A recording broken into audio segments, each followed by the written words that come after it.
दुश्मन मुल्क की भाषा बोलने वाली और उसका समर्थन करने वाली पीडीपी सुप्रीमो और जम्मू कश्मीर की पूर्व मुख्यमंत्री महबूबा मुफ्ती ने बीजेपी और केंद्र सरकार पर आक्रामक रवैया अपनाया हुआ है।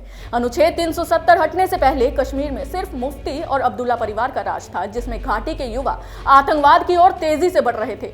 लेकिन जब से जम्मू कश्मीर केंद्र शासित प्रदेश बना है, तब से घाटी में विकास के कार्यों में खूब तेजी आई है। इसके बाद से ही महबूबा मुफ्ती का कश्मीर सल्तनत से हाथ धोने का डर साफ नजर आ रहा है।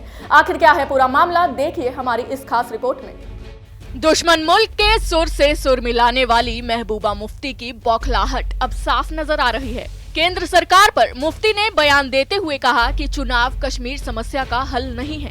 साथ ही उन्होंने केंद्र सरकार पर निशाना साधते हुए कहा कि केंद्र सरकार डीडीसी चुनावों के नाम पर लोकतंत्र की हत्या कर रही है।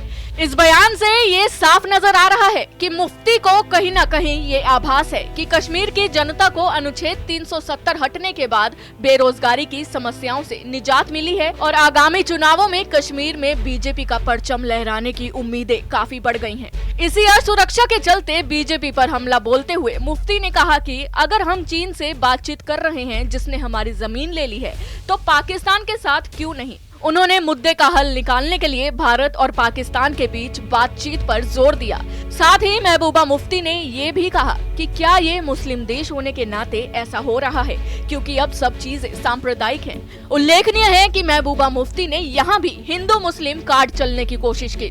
गौरतलब है कि सूबे की पुलिस ने हिजबुल मुजाहिदीन के साथ कथित संबंधों को लेकर पीडीपी युवा इकाई के प्रमुख वहीद पारा को गिरफ्तार किया था। इसके बाद पुलिस ने पूर्व मुख्यमंत्री को पुलवामा जिले में वहीद पारा के आवास पर जाने से रोक दिया था। वहीं महबूबा मुफ्ती को संवाददाता सम्मेलन को संबोधित करने की अनुमति भी नहीं दी गई थी। महबूबा मुफ्ती ने अपने गुपकार स्थित निवास पर कहा कि चुनाव कश्मीर समस्या का कोई हल नहीं है, दोनों देशों के बीच बातचीत होनी चाहिए। पहले भी मतदान प्रतिशत ज्यादा होते रहे हैं, लेकिन ये कश्मीर मुद्दे का हल नहीं है।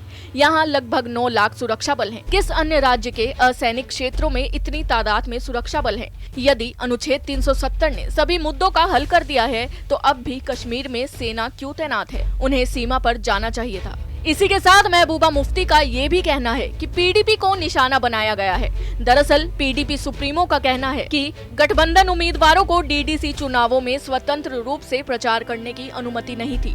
हमारे लोगों के पास सुरक्षा नहीं है, उन्हें अपने घरों तक सीमित कर दिया गया है और उन्हें चुनाव अभियान चलाने की अनुमति नहीं है। वहीं भाजपा के उम्मीदवार स्वतंत्र रूप से घूम रहे हैं। क्या ये देश भाजपा के एजेंडे पर चलेगा? ये बात तो सभी जानते हैं कि दो परिवारों के सत्ता के समय स्वर्ग माने जाने वाली कश्मीर घाटी में पथराव और दंगे होना आम बात थे। लेकिन अब कश्मीर की दशा ही बदल गई है।